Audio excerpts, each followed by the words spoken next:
After more than 2 months living in my car, I am back in civilization. It's very nice. It's just the little things, to have light available 24/7, running water, and a place where to cook.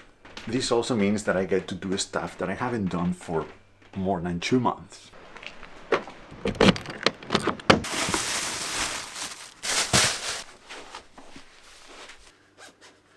Like going for a run. I'll show you around as well. That's the Airbnb where I'm staying at, this beautiful town of Sandane. You see, the thing about Norway is that no matter where you go, you're always going to find something that is absolutely beautiful. And right next to the Airbnb, there are 2 huge waterfalls.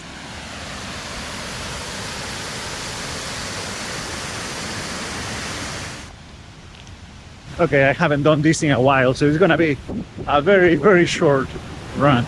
So cool.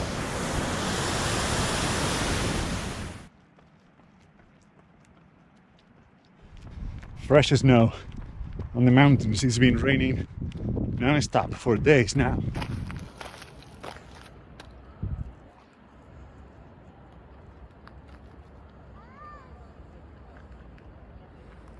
Isn't this just insane?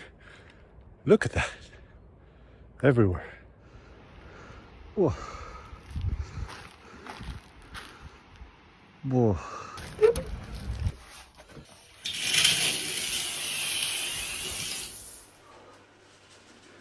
Whoa. Run felt awesome and shower felt even better. Sitting down on a real chair at a real table, something that I couldn't do in the car either. So in today's video, we're gonna be talking about living on the road for photography. Is it worth it? We're gonna talk about the good things, the bad things. This is going to be my long-term review after living on the road for 2 months and 10 days or so.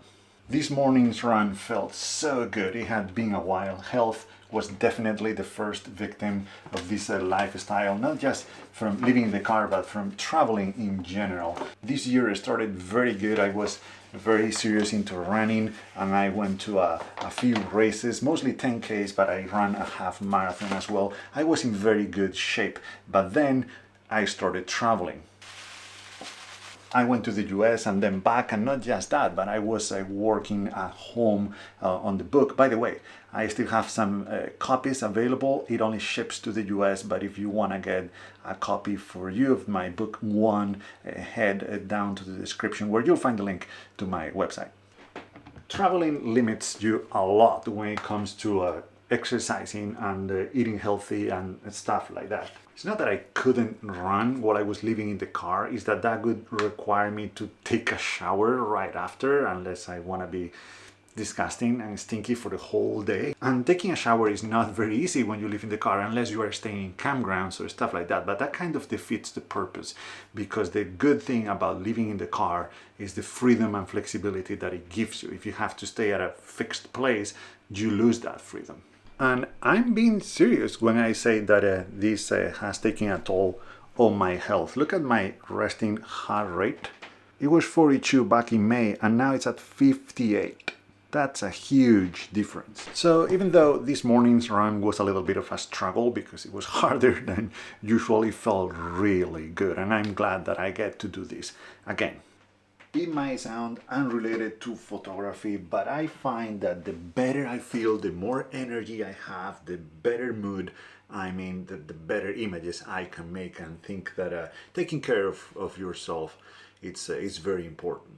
This brings me to the next point, that is rest. I had a pretty comfortable bed in the car. I slept pretty good most of the time, but some nights I didn't get the sleep, the rest that I needed, and this was due especially to the weather. I don't mind a little bit of rain noise or wind noise. It makes for a very pleasant white noise in the background actually, but some nights it was so windy that it was just moving the whole car all night long.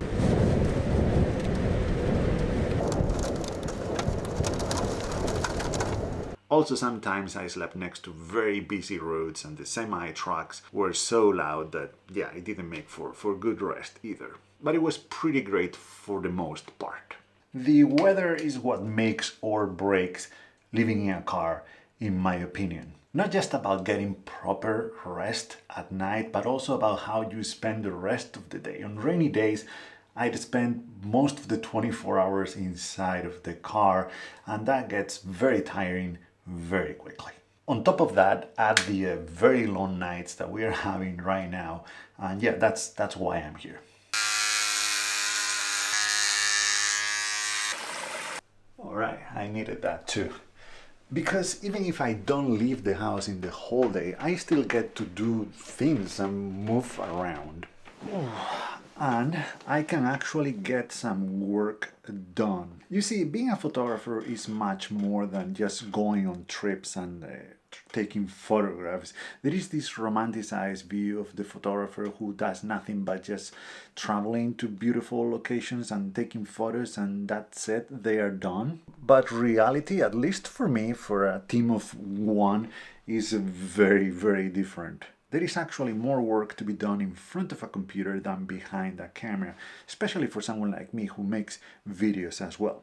Every image and video from this trip that you've seen so far was edited in the car. That, for your average video with 10, 15 photos, say, means a lot of hours, several hours sitting down in front of the computer. And as you can imagine, the car is not the most comfortable office in the world. Related to this is the issue of connectivity. You know, I need a reliable and fast enough internet connection to share my work online. And I need to, because again, this is my reality, is not some more romanticized view of photography where I can just disappear for months at a time and come back with a piece of work and make a living with just that. I wish it was that way, but as of right now, I'm nowhere near that point. I don't have sponsors or enough money to do that kind of stuff. I'm very small, I'm a hardly known photographer, so I still need to get the word out there. I need to share my work as often as possible in multiple platforms so I can reach more eyes to actually be able to do those things in the future, to work on a long-term project and come back with a book or a movie or something. Anyway, my point is that I need to spend a lot of time in front of the computer, even when I'm on a photography trip like this one, and the car is just not the best place to do so. Another downside of living in the car is that running errands and doing the daily chores that you have to do takes forever. It's just much harder. Basic stuff that you don't even think about when you live in a place like this one, like making breakfast, making coffee, washing the dishes, brushing your teeth, and especially doing laundry. Those things take much longer when you live on the road. And that is obviously time that you don't spend outside taking photos. You also have to worry about where you're gonna be spending the night, and that is something that I don't have to do here. I know that this place is going to be here, this bed is going to be here no matter what. But during this trip, I found out that the best spots are taken by 4, 5 p.m. So I had to settle down by that time if I didn't wanna have to look for a place in the dark. That is not only stressful, but it was also limiting my photography during sunset, after sunset, and at night. Here I can relax, I can go out for as long as I want and come back as late as I want, because I know that I'm gonna have a bed waiting for me where I'm gonna be able to spend the night. Okay, that was so many bad things about living in the car that you might be wondering at this point why I even bothered, why I did such thing. But of course, there are a lot of good things going for it. And this that I'm doing right now is a good proof of that, because I'm getting ready to go outside. I've been here in this Airbnb for 3-4 days now, and this is the actual first time that I'm going out to take photos with the car. And here I'm only speaking for myself. I cannot speak for you, for anyone else, of course, but this extra step that I have to take is friction. And sometimes it holds me back and it stops me from going outside, or it delays me at least. When I'm living in the car, I'm already out there. I'm already ready to take pictures. I have my cameras next to me and the landscapes and the magical things are happening in front of me. So I have no option.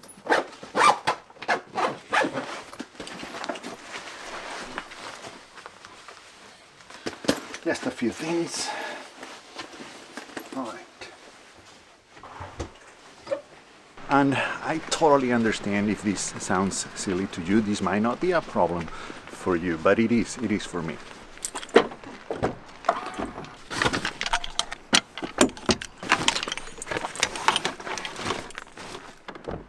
Because even though this channel is about photography, the things that I say here, the things that I share here, might only apply to myself, to the kind of photography that I do. And that might be very different from the photography that you do. I have the freedom to go anywhere at any time. I don't have clients. I do this for myself. That gives me a lot of freedom, a lot of flexibility, but it also makes it more challenging because I don't have to do anything. I don't have to meet deadlines, and I don't have to photograph a specific location or anything. So where do I go? I have to figure that out myself. And sometimes it's just about picking a place on Google Maps randomly and going there. That's what I'm gonna do right now. Just drive half an hour, 45 minutes away from town, and see if I can find any pictures there or on the way there.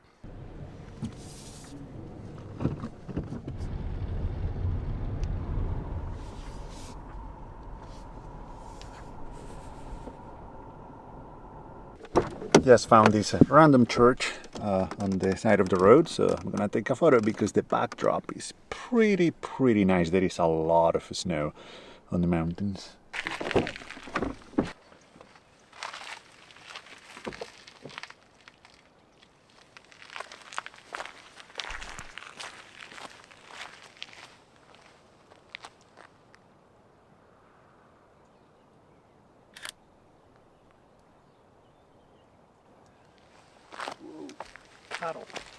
I believe that photography is mostly about timing. Yes, there are some skills involved. Of course, you need to know how to compose an image, and you need to know how to operate a camera, and you need to recognize the images in the field when you see them. But for the most part, photography is about putting your out here, where the magic happens, where the photographs are made.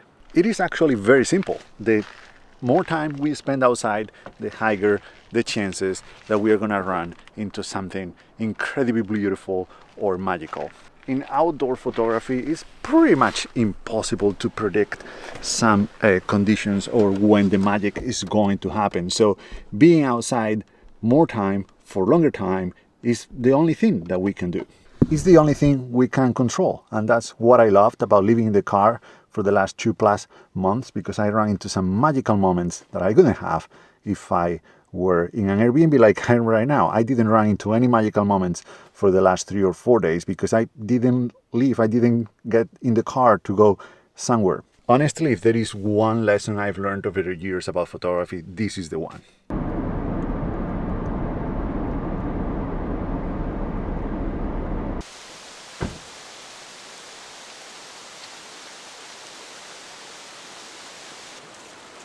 Okay, you know what? I'm starting to get really mad at Norway because this is not even fair. Just look at this.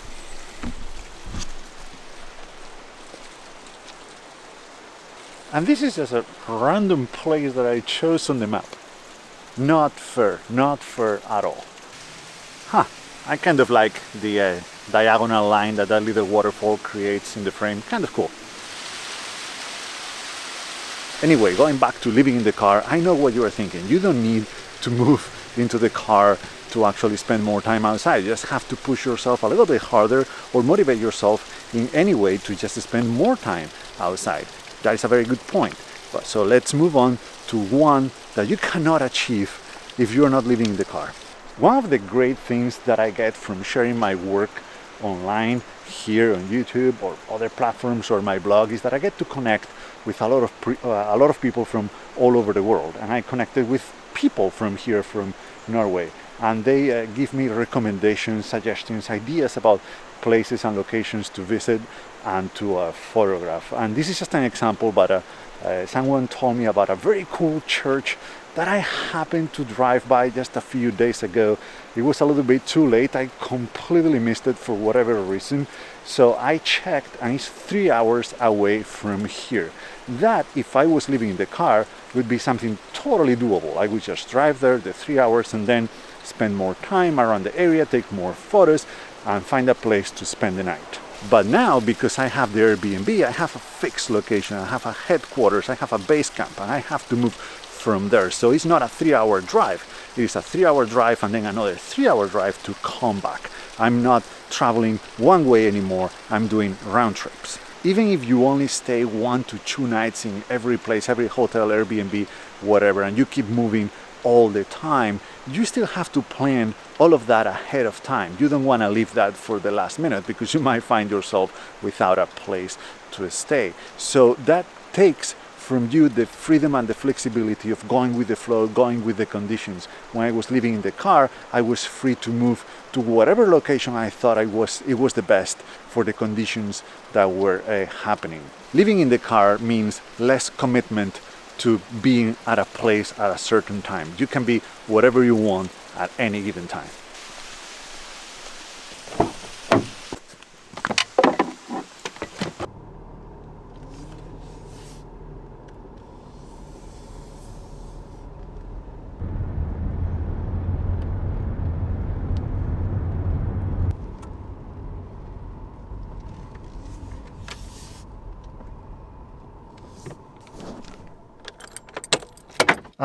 The internet. I've already talked about this, but having a good connection has been great because I'm able to stay in touch with my friends and family. That makes you feel a little bit less alone on the road. As I said, this trip has put me totally out of my comfort zone in many ways. I still let myself go every once in a while with my phone and be in social media or watch some videos, especially at night, because I think that you should not be pushing yourself all the time or you'll burn out. So I found that, being on my phone, talking to friends, family, or doing just silly things like scrolling on Twitter served as an anchor to get me out of this 24/7 being in a different country where I don't speak the language and it's cold and it's challenging outside. I have to find a place where to spend the night. That's what I mean by anchor, because being on my phone at the end of the day brought me to more familiar places and made me feel a little bit better. It was like a little break from the whole day of pushing myself. But in general, I found myself less distracted on the road because I'm more focused on taking photos. I'm already out here, I'm already seeing beautiful landscapes.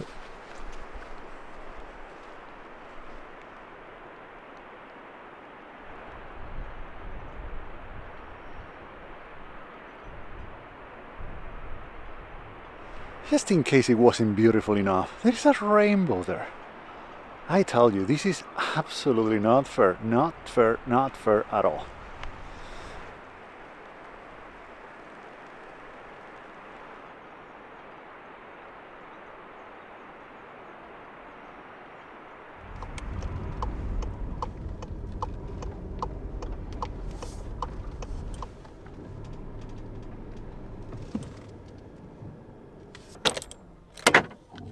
I'm hungry. I'm gonna make some dinner. But before I do so, the last good thing about living in the car that I wanted to mention today is the big elephant in the room, I guess, and is that it's way cheaper than staying at places like this one. I did stay at some campgrounds because it's nice to have a toilet and shower, and most of them have washers and dryers. But most of the time I was just staying by wild spots or the side of the road or rest areas or stuff like that, and those are free, obviously. So that's what allowed me to do this for so long, for more than 2 months. If I had to stay in hotels or Airbnbs for that long, I wouldn't be able to afford a trip like this one. This is a few days into the future, as you can see by the size of my beard, but I wanted to give you my final thoughts on living on the road and living in my car for more than 2 months for photography. This was definitely not the first time I sleep in the car for photography. I had done it many times in the past, but only for just a few days.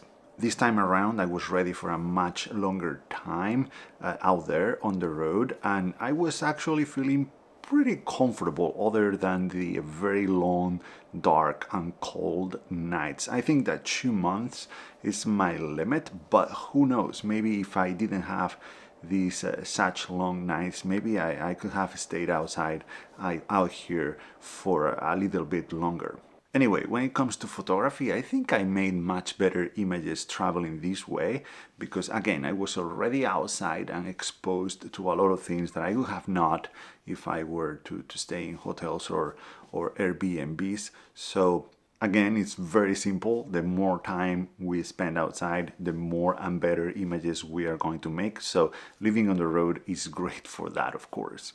But it comes with a lot of downsides, as we've seen, downsides that might not be sustainable in the long term. And photography, as we've talked, is much more than just being out there taking photos. There is a time where you have to sit down and work on the work that you made in the field and share it with the world and give it a purpose. I would love to hear from you. I'm sure that many of you have done this for even longer periods of time, so please share your experience, what you think about this, and if that led to making better images, and what is that you like the most and what is that you dislike the most. This is all for today. Thank you so much for watching, and see you in the next one.